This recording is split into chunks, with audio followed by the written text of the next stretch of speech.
Let's talk about how books help our children form relations with people.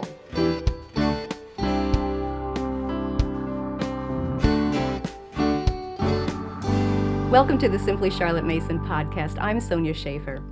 The books that we give to our children help them form relations, those important relations that Charlotte Mason talked about so much. Relating with God, relating with the universe around us, and relating with people. And that's the aspect that we want to focus in on today. Joining me for this discussion is my friend Amber O'Neal Johnston. Amber, it's so good to have you with us. I'm so happy to be here. You know, when we talk about books that help us form relations with people, it's easy to automatically jump to, relating with others. But Charlotte really had a burden for children to understand themselves, too. I mean, she wrote the book Ourselves, right? Yeah. So they could get to know themselves and respect themselves as a person. And I love how you describe those two aspects of relations with people. Would you like to explain that? Sure. So I think that when I begin to examine how can I best introduce the relationship between my children and others and my children with themselves, I thought of books. Of course. Yes. And so I read an article long ago that related books to mirrors and windows, and it stuck with me, and I can say it really changed the way that I see my children's education and our home bookshelves. So books as mirrors, those are books that children can see themselves reflected in. So as they're reading, they will recognize parts of that book and be able to say, oh, I know about that. I have that. I dream that. I've heard that. My family lives this way. Mm-hmm. And then also books as windows. In those types of situations, they'll look through that book and they'll say, wow, I can see another world. I can see the way people who are maybe have similarities but are different than me in other ways. I can see how they live. And most importantly, I can see their humanity. And I find that the combination of those two types of books really opened some amazing conversations and revolutionized my homeschool, if that's not over-promising, but that's what I feel like it did. So let's focus in this episode, let's talk about books as mirrors. And then we can get into windows a little bit later, but let's talk about mirrors first. Why are books as mirrors so important to our children? Oh, wow. That is, there's so much I could say about that. There are two things that come to mind.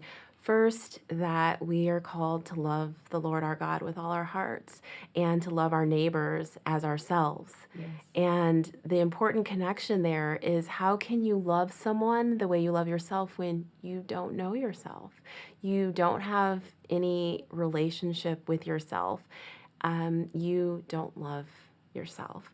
And so I think that with those commandments in mind, there has to be a foundation laid where a child can know what it means instantly. When I tell you to love your neighbor as yourself, what does that mean? And so it allows children to connect themselves to the rest of the world and to the other people that are in the world. And I think that's on the macro level. On the micro level, in my own home, what it allowed for me was to show my child that she's important and that people like her are important. That people like her, people that are similar to her, have done amazing things and made great contributions to this world. So I think those are the two main benefits of them. Now you referred to your daughter, but you have more than just a daughter. I do. I have 4 children. So my oldest is 11, and I have a 9-year-old girl, a 7-year-old boy, and an almost 5-year-old boy. So the 4 children, but a lot of my experiences and what brought me to this point with the mirrors and windows, that groundwork was laid with my oldest. The oldest is always the guinea pig. I know. Always the guinea pig. Poor girl, but I got it right. I got it right on her. They survive. Yes. Believe me, they do. Yes. And they thrive. It sounds like she is thriving because of this discovery that you made and the changes that you made in your home school. Tell a little bit about how you came to that point. You haven't always been doing the books as mirrors. Oh, no, not at all. And I wasn't raised with any mirror books, or very few. So it wasn't something that I was interested in, or I didn't know to be interested in. Let's put it like that. I didn't know that that was a way of explaining the world or meeting people through these books. And so I started out our homeschooling adventure just following along with what everyone else was doing. And I was reading the books to my children that I saw everyone else in the Charlotte Mason world reading, and they were great books. So there were no alarms going off in my head because I was enjoying them. And then this little girl started what I've come sometimes to refer to as acting out. And what I mean, though, is acting out against herself, speaking very unkindly about herself. And her biggest concern was the way that she looked, all of them being markers of being African American. So having brown skin was something that she just really did not like. And she would talk about it all the time and ask me, why do I have skin like this? Why do I look like this? Her hair and all these curls, she couldn't understand, why do I have all these curls? And why is my hair so big? Why do I have braids all of the time? And so in the middle of all of that, she began responding to different stimuli as a result, in a way that was related to how she felt about herself. Sure. So things that I discovered or saw, that she was hiding black baby dolls in the back of her closet. And I knew they had gone somewhere, but I asked her, where did all the brown baby dolls go? And she's, I don't know. And I'm thinking to myself, And one day I was organizing her closet and I saw them all shoved into the back of the closet. I asked her about it, and she said she wanted to play with the white baby dolls because they were prettier. And so I'm like, these alarms are starting to go off in my head, and I'm thinking, I had heard stories about children like that, but to me, those were from long ago, and I didn't expect a child being raised by me today. Right, because that wasn't your attitude. No. That's not the atmosphere you thought you were providing. No, not at all. And so I'm thinking, where is this coming from? And so I'm digging and praying, but I'm still carrying on in the same way because, again, I didn't know the source of it. And so it all came to head one day. We were on a field trip. We went to a living museum, and there were all these people dressed up in period pieces, and we spent the day. It was a lovely day. And at the end, before we get back in the car to head home, it was a long drive, we stopped to use the restroom. There was only one kind of big outhouse type building. It was one restroom, and we all had to wait in line. It was a long line. My younger children were outside with a friend, so it was just my oldest daughter and I. We waited and waited and waited, and while we were waiting, we would see people go into the stalls. They would come out, they would wash their hands, put them under the automatic dryer, and head out the door. Finally, it's her turn. She uses the bathroom. She washes her hands. I'm right behind her. I'm also washing my hands. And she goes and puts her hands under the automatic dryer, and nothing happens. She moves them up and down and over, and nothing happens. And I'm sure you've experienced that before. Sometimes you have to get it just right. Yeah. And for whatever reason, I don't know if it was her height or the size of her hands, she was never able to trigger the dryer coming on. So in that moment, in this quiet bathroom in rural Georgia, she turns to me and says, well, I guess the dryers only work for white people. And I was like, oh, what's just going on right now? My head starts spinning. I'm thinking, oh. And how old was she? She was 6. Yes. And I was thinking, why? If there could be a hole that could open up. So I ushered her out with wet hands, and we get outside, and I'm like, okay, we're about to go. Let's get in the car. And when we get in the van, before we drive away, I just couldn't let that go. And I said, why would you say that? What would make you say that the dryers would only work for white people? And she said, because white people know how everything works. I saw all those white women, and when they put their hands under, the dryer came on, and when I did, it didn't. And they know how everything works because they made everything, and they know everything. And I said, okay. Those are those moments where you're freaking out inside, but you stay calm because you want to keep them talking. Yeah. And I said, okay. And what would make you think that? And she said, because you told me that we study important things and people in school, and we only study white people. And I said, okay. Wow. Yes. Out of the mouths of babes, right? Yes. And I said, okay. And I said, I want to focus on the car ride because lots of curvy turns. I had to come up with something. And out on these country roads, and I'm going to put on an audiobook. But later on, when we get home, I would like to talk to you about that more. She said, okay, Mommy. And really, I couldn't speak. I had to come up with something that would allow me to kind of go into myself for a little bit on the drive home and unpack what had just happened. And I think that was the beginning of my path to looking and saying that I know I'm reading excellent books and I cannot take anything away from them, but are those the right books for my children? And I started researching and praying. And I feel like the books as mirrors and windows is kind of where I landed. And when you think about books as mirrors and this situation, it's not limited to just brown skin. We get requests all the time from parents saying, can you recommend books in which the main character is a homeschooler? Yes.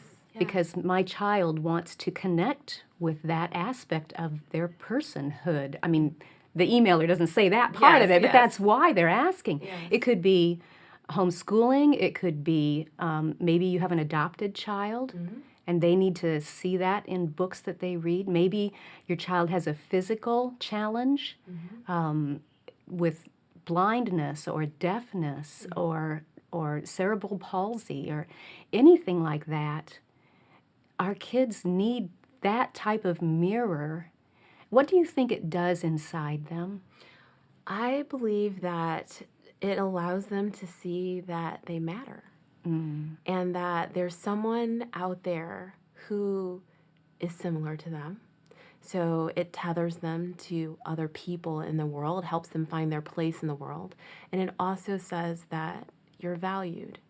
Someone thought to write this book about you because people like you are important. And I definitely agree with you. For my family, because of my daughter was specifically dealing with things related to our ethnicity, that's, I would say, my gateway into the books as mirrors, was books about African American children and people. But once I entered into the world and I started seeing mirrors everywhere, and you're very much right in that these mirrors are important for everyone.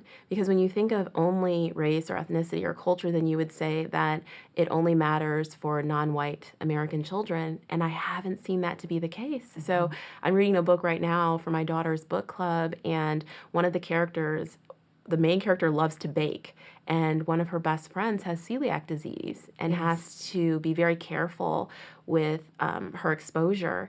And just seeing how they talk about that, she still doesn't miss out on anything. She still went to the bakery and decorated things with her friends, but they made sure that she was safe. And it's not a major part of the storyline. It just is.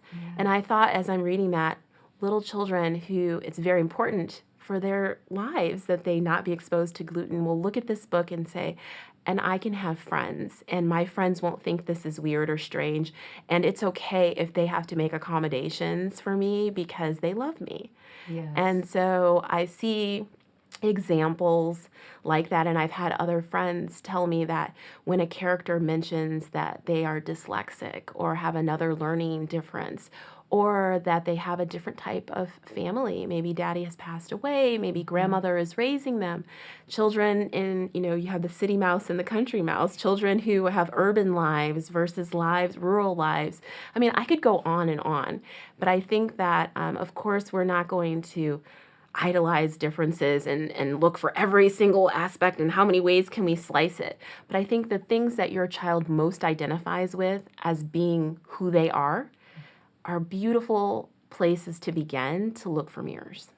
I was thinking, as I think you have, that when we started my homeschool journey, I wanted to emphasize character because I thought that was the unifying characteristic, if you will, the aspect that is true no matter what your situation is, no matter your ethnicity, whether you're adopted or biological family, whether, all of these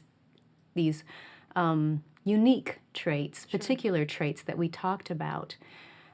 But as I heard about your story and talked with you, it has really changed my mind. I mean, character is still highly important. Of course. And the books that we choose, even if they do address these other aspects, we still need to make sure that they have high character. Absolutely. In their plot lines, in their whole storylines. Absolutely. but it's not the whole picture. Character is not the whole picture of who a person is. No. And I think that it's so comfortable to think that it is. And I think that that's what was happening with me. I was raising my daughter for the world that I wished we lived in instead of the world we actually live in. And so in reality, while character is so important, it's not fair to ask children to always imagine themselves in the situations that the characters in their books find themselves in. And so we can say, well, no one looks like you or it has these similar traits as you in all of the books that you're reading, but you could imagine yourself in that book, in this book, in that book, in this book. And I think that a little bit of that is surely important for all children, for the book that they're reading, for the ideas of the book to transcend just maybe what the characters look like or their lifestyles. Yes. But at some point, the child has to be able to say, I could see myself doing that, or I can see that people like me are experiencing this aspect of life. And so I think that it's rooted in character, but the manifestation of that character has to somehow reflect the child. And it can be asking an awful lot of a child to ask them to make that leap when even as adults we struggle with it. Oh, yeah. We want to know about other homeschool moms. Yes. We want to. Don't we? Yeah, we do, Yes. because it just, as you said, it tethers us. It gives us that sense of belonging and that sense of place. That's right. That just lays that solid groundwork. I just keep coming back to I am, I can. Mm-hmm. Those two aspects of the student motto are so rooted in your sense of self. No, that's very true. And I think that, I've talked about this a lot. And I know one thing that some people have said, well, I've talked about some classic books and how wonderful they are and how they have a place on my shelf still. So this is never a message of wiping everything out, but it's more a message of taking some down and scooch over and allow some room for these other voices and other stories. And I think that when I thought about the classics specifically, and I began to speak about those, and friends would tell me, well, when I was a little girl, I have blonde hair, and the little girl in this book had dark hair, and I have freckles and she didn't, and I would just imagine that I was her. Why can't your children do that? And I thought to myself, it's not the same. It's not the same. And to imagine yourself in some books, or to just be happy that you're not in the book, that works sometimes. But to say you're going to spend your entire childhood imagining away all of the beautiful language and adjectives that an author uses to describe a person and their family and the things that are said and how that family operates in the world, that is not something that's going to allow our children to walk away feeling like they have a voice and a place, feeling like they matter. So how did you make that transition, that little scoochie on your bookshelf? Like you said, we don't want to just take all the good stuff and throw it out. We don't throw out the baby with the bathwater here. No. How'd you work it with your schedule? We're talking, are we adding a bunch more books and now we're just drowning in books? How did you make that transition? Okay, so it was a step process, and I did not arrive at where I am today overnight. So it actually took years, and I think sometimes people are surprised to hear that. It took years to get to where I am. So my first step, because I couldn't add on to our day, that one would not be Charlotte Mason type of a thing to do, but also just for the happiness of my family. I don't want to be doing school all the way into the night. Yes. And so I also wasn't prepared at that time to remove anything. I lacked confidence, and I still hadn't quite worked out in my mind the separation between Charlotte Mason's principles and a book list. So at the time, they were enmeshed, and so I couldn't remove books. I just couldn't. And so what I did was I did my 3 terms, and then I added a 4th term. And to my friends that were close to me at the time, they know that I referred to it as my black term. So we had our 3 our proper Charlotte Mason terms, and then we had a Charlotte Mason and an Afro term. And that's kind of the time we would spend those weeks diving deep in every aspect. So we listened to Black composers and read Black poets who were writing poetry about Black things. and we looked at the artwork of Black artists. We read historical fiction that talked about things that Black people were experiencing during the time period that we had spent for our other 3 terms.